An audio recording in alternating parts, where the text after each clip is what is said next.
Magluluto po tayo ngayon ng pork mechado. Ayan. Ayan po, pinili ko po talaga yung walang taba. Ganyan po. Puro po laman lang yan. Ayan. Kasi ayaw ko po ng may taba.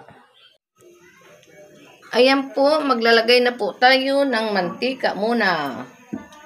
Ayan, mainit na po. Ilagay na natin ang bawang. Tapos, isunod na natin ang sibuyas.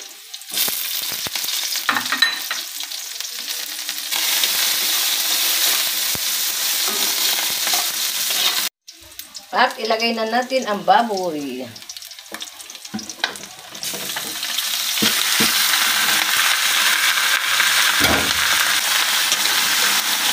Haluin muna natin. Kunting tuyo lang. Kunti lang po. Pampakulay. Ayan. Mamasita.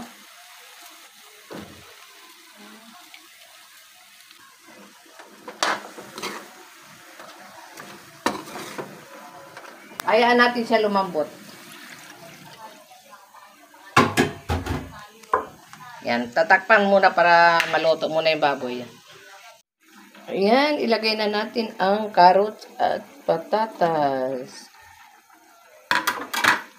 At haluin na po natin. Ayan.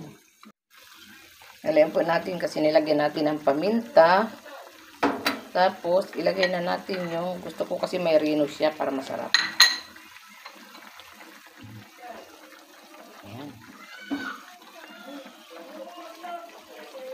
Sarap. Ang sili.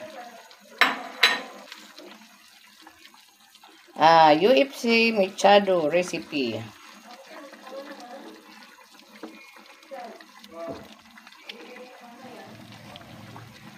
Ito po.